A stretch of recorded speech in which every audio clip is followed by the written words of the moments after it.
माँ दुर्गा भवानी का एक ऐसा नाम है जिस नाम पर लोग भले थोड़ा बहुत विचार कर लें कि चंद्र घंटा गुरुजी बोल दी है। शिव जी ने नाम रखा है मां पार्वती का चंद्र घंटा। कब? जब भोलेनाथ माता पार्वती को विवाह कर कर लेकर आए।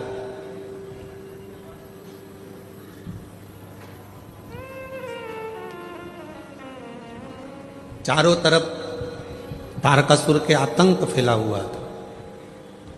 आप लोग तो गुजरात के रहने वाले हो, तो माता रानी के नामों का व्याख्यान तो आप जितना अच्छा कर सकते हो हम तो बहुत कम कर पाएंगे, क्योंकि गुजरात तो पूरा माँ जगतजननी जगदम्बा अम्बा भवानी का एक आनंदमय स्थल है गुजरात की। माँ चंद्र घंटा का नाम चंद्र घंटा कैसे पड़ा? चारों तरफ तारकासुर के असुरों का आतंक फैला और शिवजी पार्वती जी के साथ विवाह कर लिए। और विवाह कर कर बाबा भोलेनाथ पार्वती जी को लेकर जब कैलाश पर पहुंचे, कोई उधर बैठकर भोजन कर रहा था शिवगण, कोई उधर बैठकर खा पी कर पड़ा हुआ था, कोई शिवगण अपने पूरे शरीर को नोच रहा था, कोई शिवगण उछल रहा था। पूरे कैलाश पर भगवान शंकर के गणों ने अपना पूरा जमा कर रखा था, आड़ा टेढ़ा। कुछ बर्तन उधर पड़े हैं, सोने का उधर पड़ा है, आसन उधर पड़ा है, सब सामान यहां वहां पड़ा था। और भोजन भी कोई एक गण लेकर आता या बनाता तो सब आपस में झगड़ा कर कर उस भोजन को ग्रहण कर। जैसे ही पार्वती जी कैलाश पर पहुंची और पार्वती जी ने देखा कि सारा अस्त व्यस्त कैलाश है, कोई सामान इधर पड़ा है, कोई सामान उधर पड़ा है, कोई सामान उधर पड़ा है, तो पार्वती जी ने शिव जी से कहा कि अपना विवाह हुआ है, अपन कहां रहेंगे ऐसे कैलाश पर? शंकर भगवान बोले, अब तुम घर की बहू बनकर आई हो, मेरी अर्धांगिनी बनकर आई हो, तो अब तुम इस पूरे घर को जमाना, सेट करना, पूरे घर को अच्छा बनाना, ये तुम्हारी जवाबदारी। पार्वती जी ने कहा, इतना बड़ा कैलाश और मैं जमाऊं? तुम अकेली नहीं, ये गण है ना इतने सारे, इनके साथ मिलके जमाओ। पार्वती जी बोली, ऐसे गण खाए पिया पसर गए, कोई अपने बाल खुजा रहा है, कोई हाथ पैर खुजा रहा है, कोई के 12 मुंह, कोई के 4 मुंह, कोई के 6 मुंह, इनको कैसे समझाऊंगी? पार्वती जी बोली, इनका भोजन कौन बनाता है? शंकर भगवान बोले, अभी तक हम बनाते थे। गणों का पेट भरने की जवाबदारी तो हमारी है, संसार का पेट भरने की जवाबदारी हमारी है। संसार पृथ्वी पर जितने भी जीव जन्म लेते हैं उनके पेट भरने की जवाबदारी हमारी है। पर अब आज से तुम हमारे साथ शादी कर कर आ गई हो, ये सारी जवाबदारी हमारी खत्म हो गई। आज से पेट भरने की जवाबदारी तुम्हारी है, तुम अन्नपूर्णा बन जाओ और सबका पेट भर। पार्वती जी ने कहा, मैं संभालू? हाँ। मां जगतजननी जगदम्बा अम्बा ने आज सारे गणों की मीटिंग करी। इतना फैलारा पूरे कैलाश पर फैला है, कौन उठाएगा? एक एक करके सारे गण खसक गए।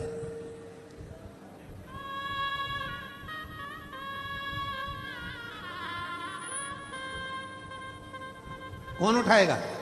कोई नहीं। पार्वती जी ने शिव जी से कहा, वो तो सब चले गए। शंकर भगवान ने फिर डमरू बजाया, सबको बुलाया। पार्वती जी ने पूछा, ये भूख लगी है सबको? हाँ। भोजन करोगे सब? हाँ। अब सबने हाँ भर दी। पार्वती जी बोली, मैं भोजन बना रही हूं, जितनी देर में खाना बनाऊं, भोजन बनाऊं, उतनी देर में पूरा कैलाश सेट हो जाना चाहिए, जम जाना चाहिए, और जो जमा कर आएगा सबसे पहले भोजन उसी को मिल जाएगा। जाओ। सब पहुंच गए, सबने सामान जमाना प्रारंभ कर दिया। कोई झाड़ू लगाए, कोई बुआरी लगाए, कोई तोरण बांधे, कोई मंडप बांधे, कोई कुछ करे, कोई कुछ करे, सब करे। एक गण आया, मां भोजन। पार्वती जी बोली, चिंता मत करो, जैसे ही भोजन तैयार हो जाएगा मैं घंटा बजाऊंगी, तुम सब दौड़ के आ जाना, भोजन करा दो। सुबह से शाम हो गई। अब जो चंद्र शिव जी के मस्तक पर विराजमान था वो भी पार्वती शंकर जी से कह रहा भूख लगी है। शंकर भगवान बोले कर काम, जाओ। रात्रि होने लगी, चंद्र पुकारने लगा, मां भोजन दीजिए।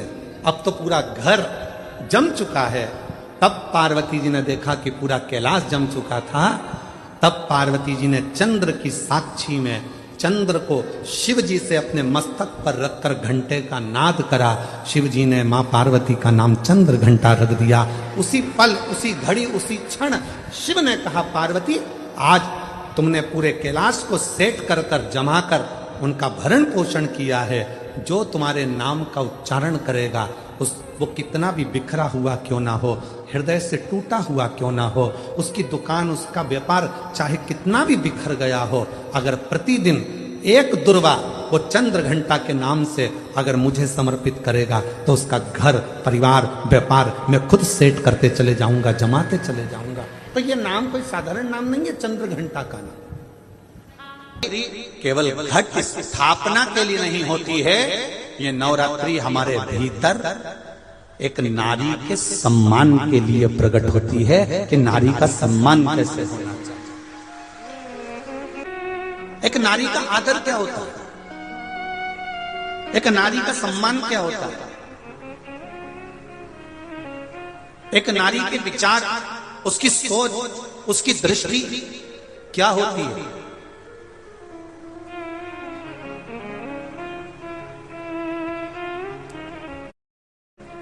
पिता और माता युग के निर्माता हैं ये चार। उसमें माता, पिता, गुरु और राजा।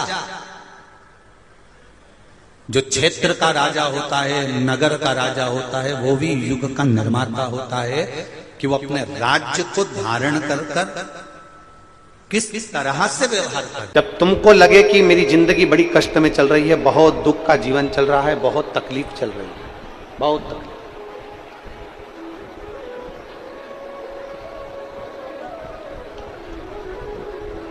आपको लगे कि आपका जीवन बड़ा कष्टमय है, बहुत तकलीफ का जीवन चल रहा है, तब अपने घर के बाहर कोई गमला हो, कोई स्थान हो, कोई पेड़ वृक्ष हो, उसकी मिट्टी को शिवलिंग के रूप में निर्मित करो। शिव जी की 5 बेटियां, आप भी हमारे साथ बोलेंगे, जया, विषहरा, श्यामली बारी, दौतली, देव। शंकर जी की 5 बेटियों का 5 बेटियों का नाम लेते जाना है।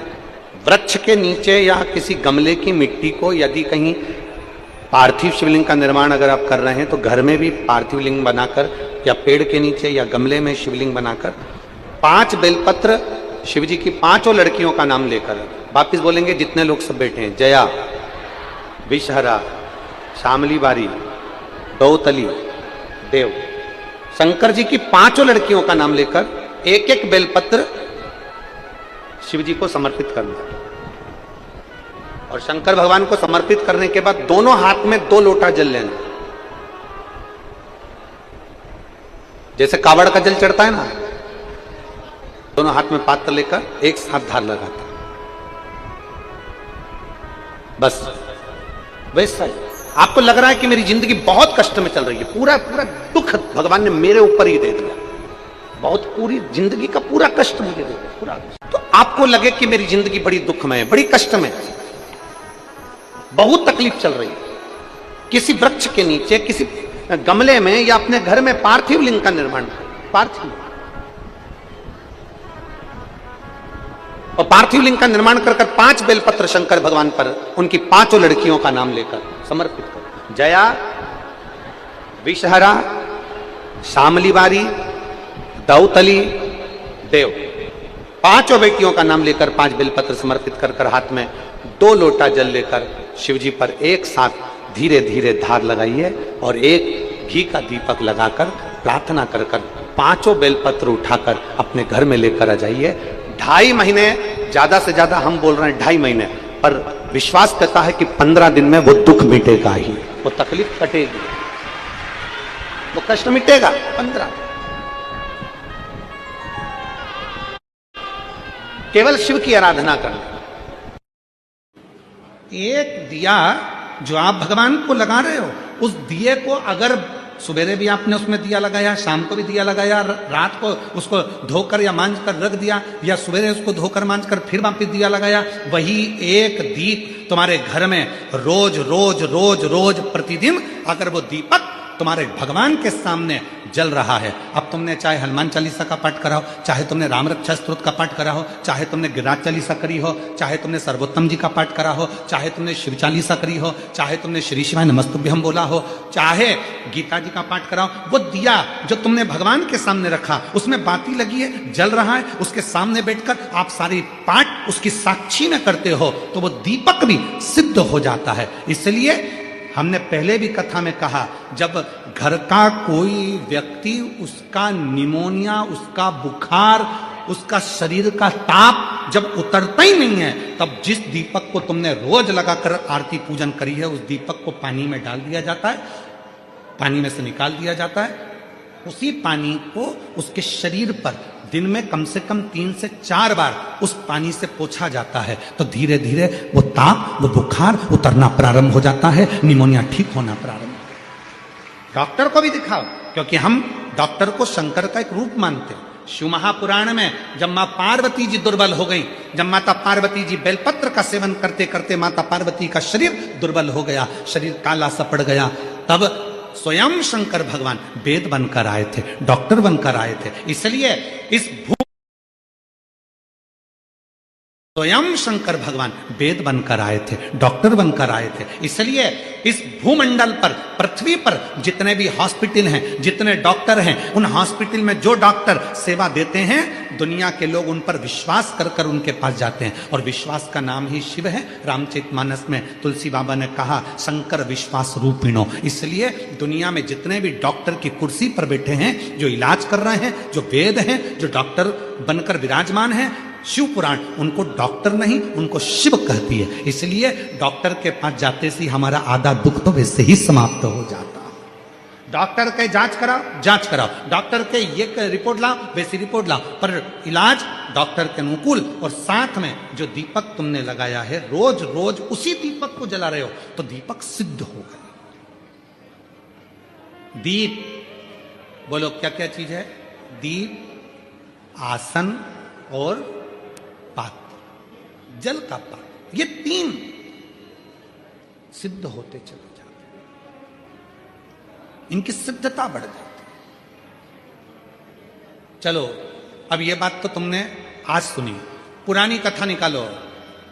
टीवी पर रामायण किस किसने देखी है? टीवी पर महाभारत किस किसने देखी है? टीवी पर सीरियल किस किसने देखे हैं? भगवान के देखे होंगे। महाराज जी को क्रोध आता है, वो अपने कमंडल का जल निकाल कर तुरंत श्राप दे देते हैं। बोलो देखा कि नहीं देखा? जम के तो बोलो, देखा ना? श्राप किस चीज से लगा? जिस कमंडल को महाराज जी पूजन में रखते थे, किसी दूसरे के कमंडल का जल नहीं, अपने कमंडल का जल, मतलब पात्र। जो शिव महापुराण की कथा कहती है, दीप, आसन और पात्र, जिस पात्र को आप अपने शिव के पास लेकर जाते हो, जिस पात्र से आप साधना करते हो, जिस पात्र से आप शिव को जल चढ़ाते हो, जिस पात्र से आप शंकर की पूजन करते हो, वो पात्र सिद्ध हो जाता है और उसका जल भी सिद्ध हो जाता है। पात्र की सिद्धता।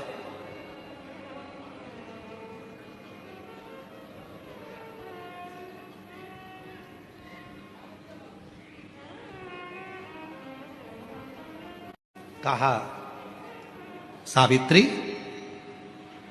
दीप, आसन और पात्र जब ये एक रहें, तो संसार में किसी की हिम्मत नहीं है कि कोई तिरछी निगाह से देखे।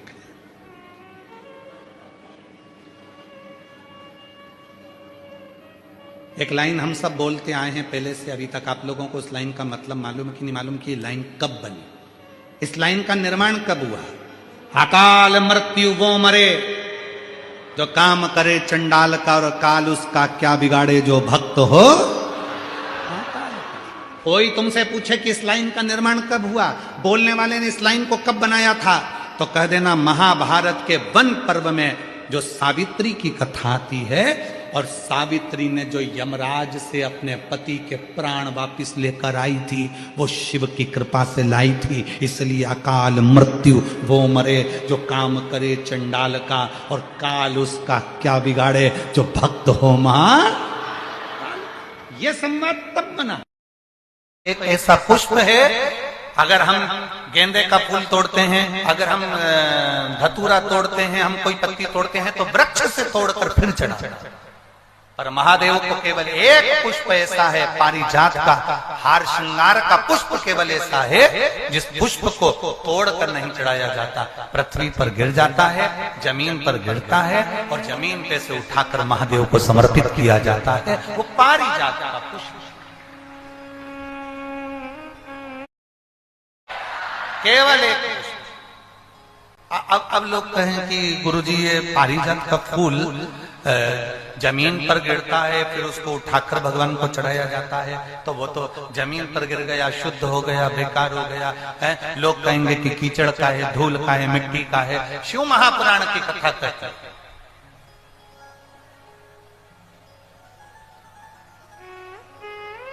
पारिजात के फूल को वृक्ष से तोड़कर महादेव को इसलिए नहीं चढ़ाते क्योंकि हम एक साधारण जमीन पर रहने वाले, कंकर मिट्टी में रहने वाले हम साधारण व्यक्ति हैं।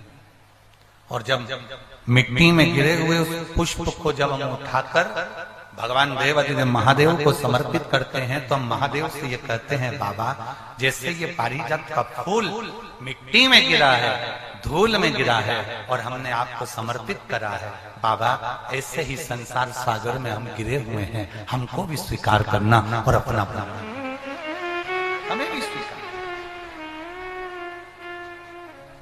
हे शिव, हे त्रिकालदर्शी, है कैलाशी, है अविनाशी। अप्सरा पारिजात के पुष्प को लेकर आए। कब खिलते हैं पारिजात के फूल? दिन में की रात को? रात को। सुबह तक गिर जाते हैं।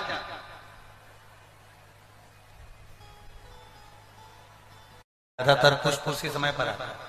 और जो समझदार व्यक्ति होते हैं ना, वो पारिजात के पुष्प को कई माताओं की आदत रहती है। अब यहाँ पर ऐसा है कि नहीं, परंतु हमारे यहाँ अगर पारिजात का पुष्प है ना, तो उसको ऐसे जमीन पे से उठाकर उसको भगवान शिव को चढ़ाने के लिए ऐसे कॉपी में उसको रखते जाते हैं, ऐसे ऐसे उसको रख लेते हैं बहुत सारे पुष्प। तो वो पुष्प जो है ना वो सूख जाते हैं। सूखने के बाद में पारिजात का पुष्प जो शिवरात्रि करने वाले होते हैं, या प्रदोष का व्रत करने वाले होते हैं, या सोमवार के अष्टमी का व्रत करने वाले होते हैं, या सावन के महीने में पूजन करने वाले होते हैं। अब पूरे साल तो पारिजात के फूल आते नहीं है, वो आते हैं दशहरे के लगभग में 1-1.5 महीने का उनका क्रम रहता है फूलों का आने का। तो वो पूरे पुष्प ऐसे कॉपी में एक पुस्तक में उसको रख लेते हैं। फिर जब भी पूजन करने का मौका मिलता है, एक पारिजात का फूल उठाकर महादेव को समर्पित कर देते हैं। कई लोग पारिजात का पुष्प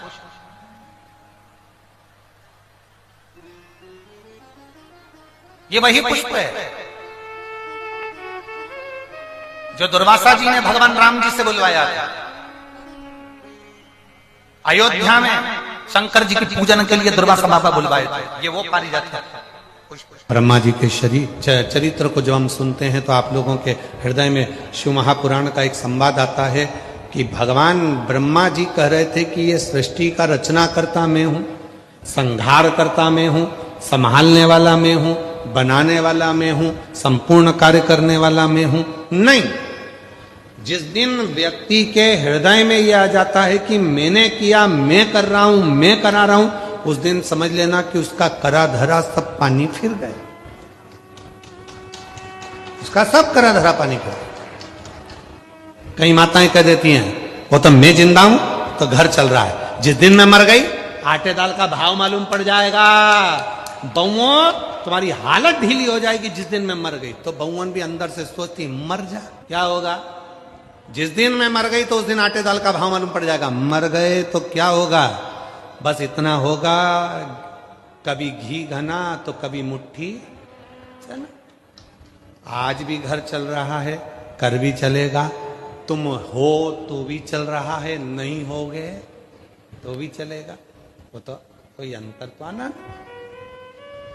फिर वो वाला प्रसंग आ गया जो हम पहले कह चुके हैं। एक सेठ जी कह रहे थे, मैं मर गया तो मेरे पीछे पूरा परिवार मर जाएगा। इतना चाहते हैं मेरे घर के लोग, इतना प्रेम करते हैं मेरे परिवार के लोग, अगर मैं मर गया मेरे पीछे पूरा परिवार मर जाएगा। एक गुरुजी निकल कर जा रहे थे, उन गुरुजी ने कहा, सेठ जी इतना बड़ी बड़ी बात मत करो, मैं।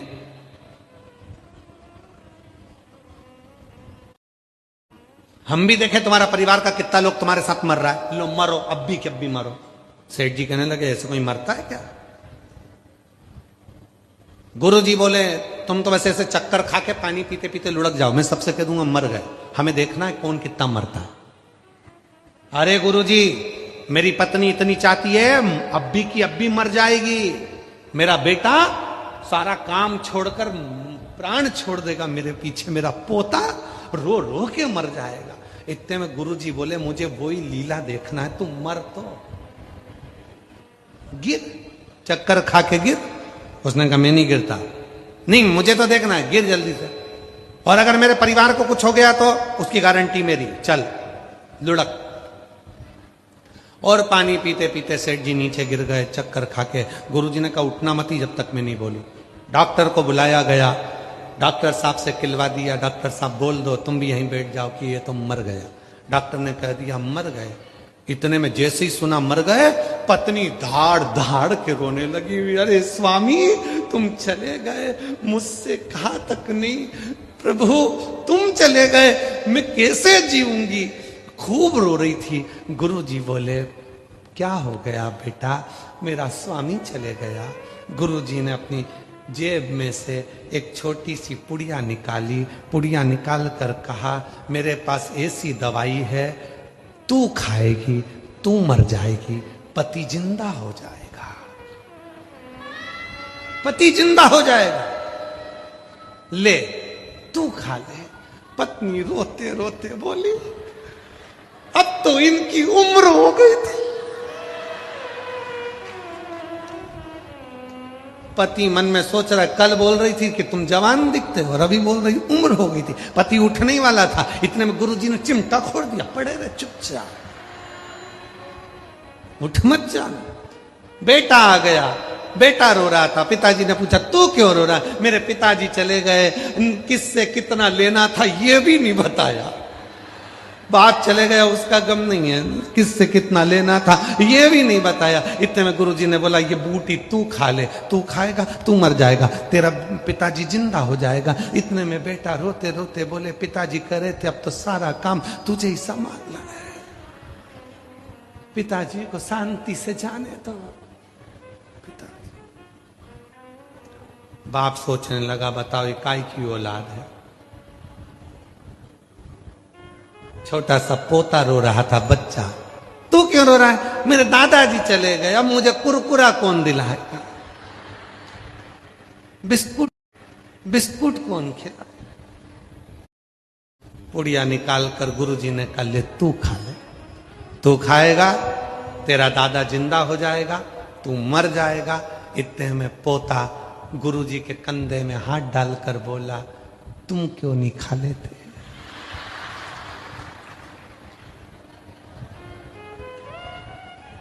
इतने में पत्नी ने भी कहा, गुरुजी तुम तो सन्यासी हो, तुम खा जाओ। बेटा बोला, गुरुजी तुमने तो घर छोड़ दिया, तुम खा जाओ। सब मिलके गुरुजी को खवा रहे, पर घर का एक नहीं खा रहा। इतने में गुरुजी ने उठाया, उठ जा, उठ उठ।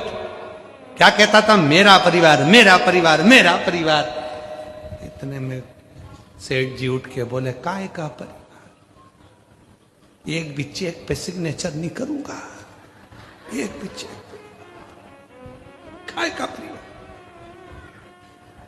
वावारी दुनिया मतलब की दुनिया में किसी आप मानो उसके भावों की शुद्धता का प्रतीक शिव है। सर्वस्व है। जो कहते हैं मेरा मेरा मेरा, वो